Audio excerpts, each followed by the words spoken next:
Добро вечер. Вторнично издание на Отвореното студио.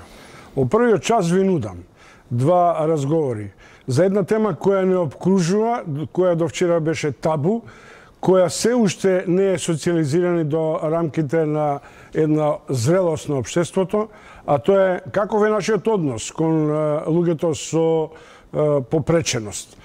Многумина ги нарекуваат инвалиди, до вчера мислевме дека се тоа болни луѓе, многумина мислеа дека треба да ги затвориме во некакви автархични средини и установи. Почнува еден процес на деинституционализација, што е основна преокупација на оваа влада во примената на Конвенцијата на Обединетите нации за однос кон лицата со попреченост. Втората тема е тема која жежи. Многумина што седат на столиците кои се во Врховниот суд, обвинителството и пратениците, веројатно денови ќе бидат исправени пред едно од најголемите искушенија. Дали запира битката против организираниот криминал? Дали затварањето на СЈО значи и крај на обидите за создавање на една правна држава? Колку и на каков начин председателот на Врховниот суд и судиите на Врховниот суд со своето начелно мислење, со кое ги суспендира СЈО и неговите предмети после 17. јуни од минатата година, практично запира и работата, и обидите, и надежите дека ќе излезе на виделина значаен дел од обилните криминални досија со кои и без прислушуваните разговори бевме соочени. Потоа, поштувани гледачи, ви нудам еден наш заеднички ТВ форум, а тоа е проценката ваша, наша, заедничка. Дали Зоран Заев применува нови популистички мерки со отпишувањето на долговите кон јавните установи, кон ЕВА, Водовод, МТВ и се друго што инаку се проценува на повеќе десетини милиони. Самиот премиер рече дека се работи за стотина милиони. Јавноста со голема доза на недоверба гледа кон овој, би рекол, исконски или христијански нагон, но во време на капитализам со прилично сомнителни реперкусии за пазарот и за формирањето на пазарните услуги. Значи, после 22 заедно дискутираме дали треба да се отпишат долговите, на каков начин и со кого. Добро вечер, најпрво за Спасе Додевски. Добро вечер за националниот координатор за имплементација на Конвенцијата на Обединетите нации за права на лица со попреченост. Тоа на оден начин е големо име, за инаку вашата оперативна функција како советник на Заев да се занимавате со оваа област, која инаку досега, како да беше во рамките на нашиот стерилитет. А видиме такви луѓе, а ги третираме како болни луѓе. Така. Што е сега во овој момент? Можете ли да ни кажете проценка? Колку луѓе во Македонија имаат такви способности или неспособности на кои им е потребна општествена, социјална, семејна грижа? Па, околу бројките, знаете дека како држава слабо стоиме, статистиките кај нас се доста слаби. Ние се повикуваме на одредени бројки во светски рамки, а тоа е владе некаква вистина околу постоење на 10% од целокупното население кои што се со лица со попреченост. Ние како држава немаме разработен национален систем за статистика и за регистар за ова категорија на граѓани.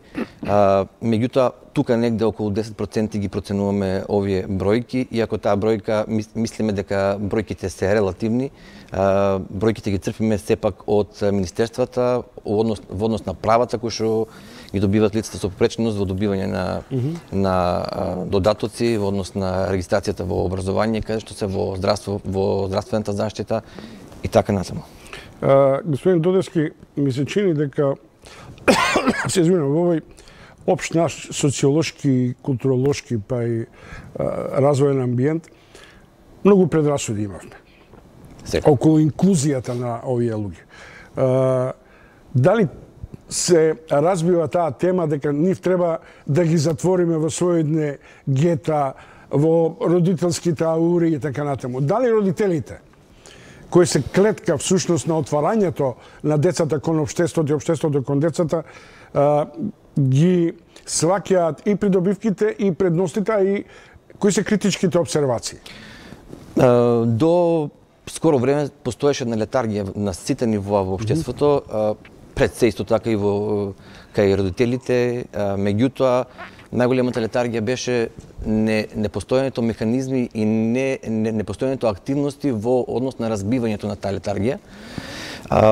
Сепак во однос на тоа наша основна улога на оваа влада е да врши најпрво сензибилизација на целокупното население, сензибилизација во однос на институциите, министерствата, министрите, функционерите, во однос на донесувањето на одлуки, имање представа за донесување на одлуки со вклучување на правата на лицата со пречност. Затоа ние се држиме во рамките на Конвенцијата на Обединетите нации и постепено со препораките што ни ги дава Конвенцијата на Обединетите нации, за кое што сме потписници како држава, мораме да имплементираме, така да ние и како совет при кабинетот на премиерот и како национално координативно тело ја играме улогата на имплементирање и сугерирање, советување, координација кон сите министерства при донесувањето на овие мерки, да може да ги имплементираме внатре во постоечката регулатива.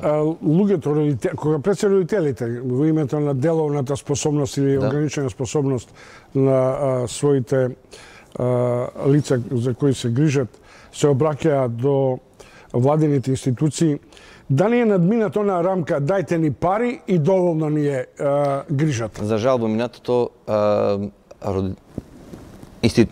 невладините организации, лицата со попреченост беа навикнати на еден лош пример, на една лоша пракса. Институциите ги нудеа само парите како одреден надомест. Главната задача на ова влада, на Министерството, на Националното координативно тело е да сите овие финанси кои што досега се дава преку во однос на лицата со попреченост, да бидат трансферирани во услуги. Така да последната цел е овие лица да бидат видливи во околината, во заедницата.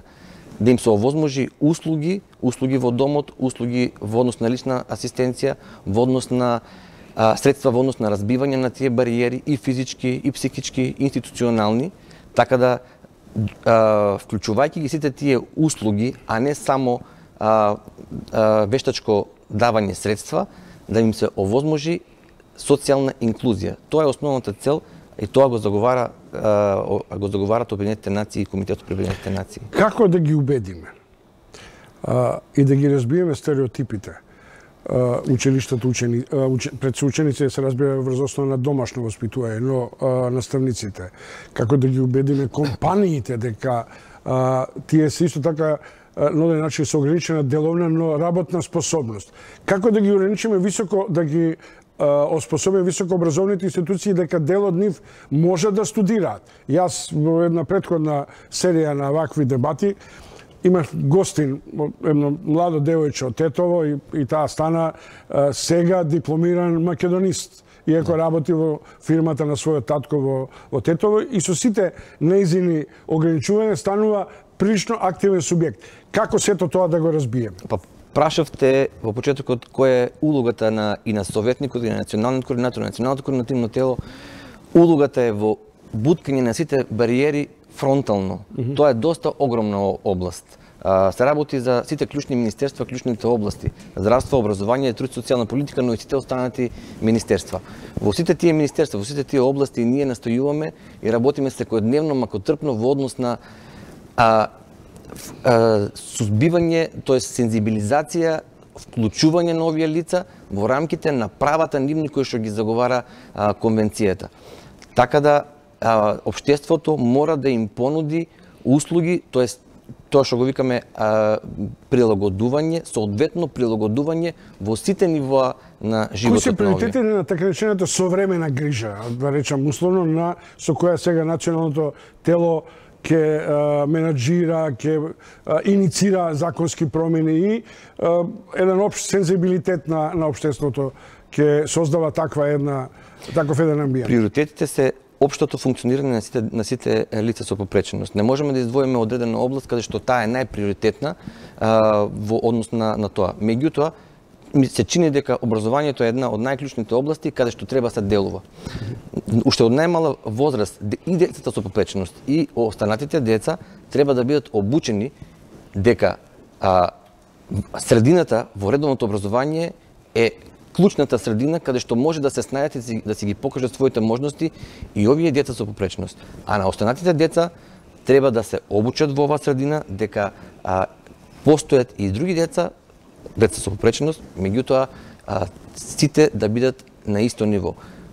Со текот на времето таа разлика меѓу овие категории ќе падне. Меѓутоа не е само образованието, треба доста време за да може сите таа сензибилизација да биде во сите сфери. Имат ли домашните фирми, особено големите корпорации, некаков поактивен однос? Јас познавам, например, компании, сега да не ги наведам, Тинекс не е наш спонзор, Алкалуит и така таму, или и други компании кои преземаат дел од така речените лица со ограничена деловна способност. Меѓутоа, дали таа сфера на вклучување на луѓето во активниот социјален и економски живот ви е предмет на обсервација и на анимација? Да, доста е често и прогресивно вклучувањето на овие лица во работниот процес, каде што тие се, кога се наоѓаат во тој работен процес, во комуникацијата со останатите работници, тие се социјално одговорни, тие се чувствуваат корисни за општеството. Меѓутоа, тежнееме да создадеме еден систем каде и лице со попреченост може да се јави на било кој конкурс за вработување. Тоа е последниот дел, последното највисокото ниво во однос на вработувањето кој што го заговараме. Да се јават на конкурс и да нема никаква бариера дали ќе биде примено на тој конкурс лице со попреченост или лице без попреченост. А фирмата или институцијата кај што ќе работи да се задолжи да направи соодветно адаптирање за работен процес на овие лица. Колкав е фондот за вашиот активитет и колкави се издвојувањето од социјалната мапа на владата преку министерствата и има ли донации на оден начин? Со колка фонд влегувате во ова и сме влегували и сега влегувате во една пожестока кампања? Конкретни бројки за постојањето на фондот не ги сметаме, туку се сметаат сукцесивно со предвидувањето на законските промени кои што се носат периодично. Значи, како се предвидуваат носењето на законските, тоа се смета во рамките на Министерството за финансии и преку клучните министерства, така ги аплицираат и средствата во однос на тоа. Тоа оди од државниот фонд, од владините фондови или од локалните средини, училишта и така натаму, или? Од државните фондови. Од државните фондови. За ова година колку се издвоени од буџетот? За ова година имаме за посебни сметки, за посебни активности имаме посебни финансиски рамки. Отприлика. Не сака да ви кажете сумата, добро. Спасе Додевски, специјален советник на на премиерот Заев за имплементација на Конвенцијата за Обединетите нации, национално координативно тело. Ви посакувам успех следниот пат. Ќе ве соочам со лицата со попреченост за да бидеме сите на чисто. Дали они ве разбираат и дали вие ги разбирате? Може така? Може, се надевам на таа средба и на таа емисија. Ми беше чест што бев тука. Благодарам многу и посакувам успех. Пријатно. Поштовани гледачи, тоа беше Спасе Додевски. Ви го најавив како човек кој се занимава и го води националното координативно тело за имплементација на лицата со посебни потреби. По кусиот преглед на реклами и промо, во студиото треба да дојде Лидија Раичевиќ од Скопското обвинителство на главната тема како ќе реагира јавното обвинителство на повикот на Кривичниот совет да се изгради заеднички став и што ќе се случи на првиот испит утре со решавањето околу притворот за Камчев.